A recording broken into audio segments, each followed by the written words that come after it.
भारत में रहकर अभिव्यक्ति की आजादी के नारे लगाना बहुत आसान काम है, लेकिन पाकिस्तान में अगर कोई व्यक्ति अपनी अभिव्यक्ति की आजादी का इस्तेमाल कर ले तो उसे फांसी की सजा भी सुनाई जा सकती है। हमारी अगली खबर वैसे तो पाकिस्तान से जुड़ी हुई है, लेकिन इस खबर में भारत में रहकर पाकिस्तान की पूजा अर्चना करने वालों के लिए कई शिक्षाएं मौजूद हैं। पाकिस्तान के एंटी टेररिज्म कोर्ट ने फेसबुक पर इस्लाम को लेकर विवादित टिप्पणी करने वाले एक व्यक्ति को मौत की सजा सुनाई है। जिस व्यक्ति को फांसी की सजा सुनाई गई है उसका नाम है तैमूर रजा।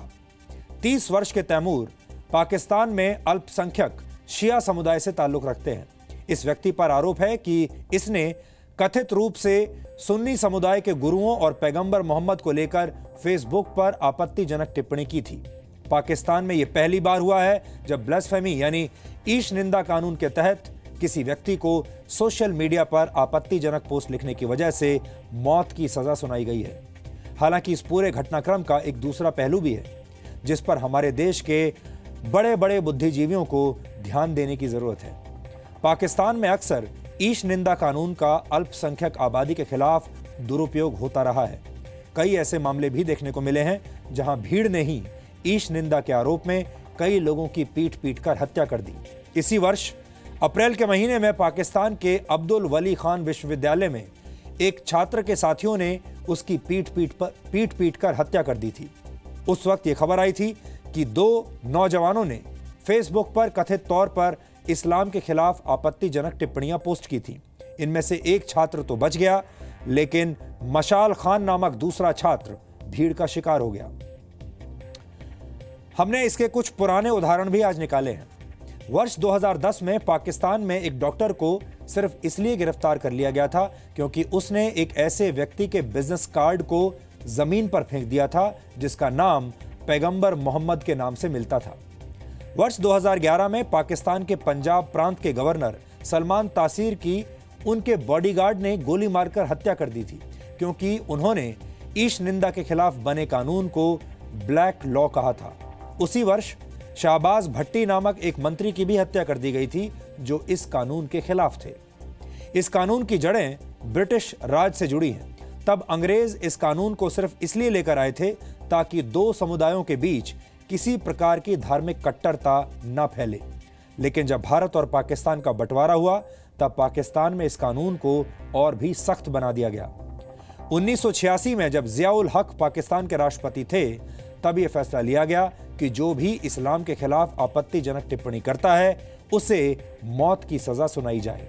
मौजूदा समय में पाकिस्तान के कट्टरपंथी संगठन इस कानून का पक्ष लेते हैं। हालांकि कई बार इसका गलत इस्तेमाल करके निर्दोष लोगों को फंसाने की साजिश भी रची जाती है।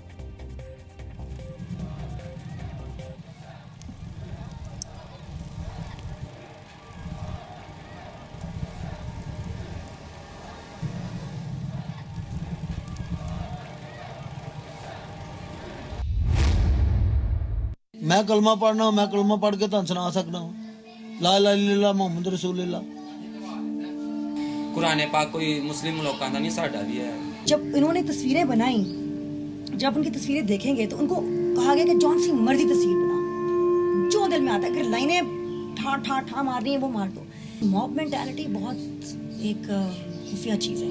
किसी भी मजहब में किसी भी जगह पे मॉब मेंटालिटी बहुत स्कैरी चीज़ है और इसीलिए जो जिम्मेदारी है ना, people in power, people in a position of influence, बहुत ज़रूरी है कि वो बहुत एहतियात से अपने जुमले बोलें और लोगों को इंसाइट करें। बहुत जल्दी से हमारे लोग जज्बाती हैं। ये पाकिस्तान का वो सच है जो पूरी दुनिया जानती है, लेकिन कोई खुलकर उस पर बहस नहीं करता। Pakistan should, like most other civilized countries, have a blasphemy law. I think there's an absolute need in this day and age where our faiths collide more frequently than our weapons.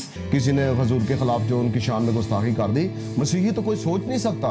मसीही ने तो कभी सोचा नहीं। और हमें तो मसीह का खुदावंद का पैगाम है कि हम किसी कौम पर, किसी उम्मत पर, किसी भी लोगों पर, किसी भी मजहब पर हम उंगली ना उठाएं, बल्कि हम मसीह का मैसेज दें। हमें प्यार का, मोहब्बत का कलाम सुनाया गया है और बर्दाश्त का कलाम सुनाया गया है। पाकिस्तान में भले ही जनता द्वारा चुनी गई सरकार हो, लेकिन वहां सरकार का नहीं बल्कि सेना, आतंकवादियों और इस्लाम के नाम पर अधर्म फैलाने वाले कट्टरपंथी विचारधारा का राज चलता है। एक ऐसा राज जहां किसी को ना तो चैन से सांस लेने की आजादी है और ना ही अपनी बात रखने का हक है, क्योंकि अगर किसी ने वहां अपने मन की बात कही या सोशल मीडिया पर लिखने की जुर्रत की तो उस व्यक्ति के साथ कुछ भी हो सकता है, यहां तक कि उसे सजाए मौत भी मिल सकती है। क्योंकि पाकिस्तान में सवाल उठाना मौत को बुलावा देने जितना रिस्की है और पाकिस्तान अब एक ऐसा देश बन चुका है जो कट्टरता के नाम पर अपने ही लोगों को मौत के घाट उतारने से भी नहीं चूकता। मैं सिर्फ, मेरा ईमान था कि मेरा मसीहा मुझे बचाएगा और मसीह ने मुझे बचाया। उस वक्त मुझे बचाया जब मैं थक हार गया और जब मेरे पास कुछ नहीं था खाने पीने के लिए और मेरे पास कोई, मैं बिल्कुल आप कह लें कि बेजारो मददगार पड़ा हुआ था।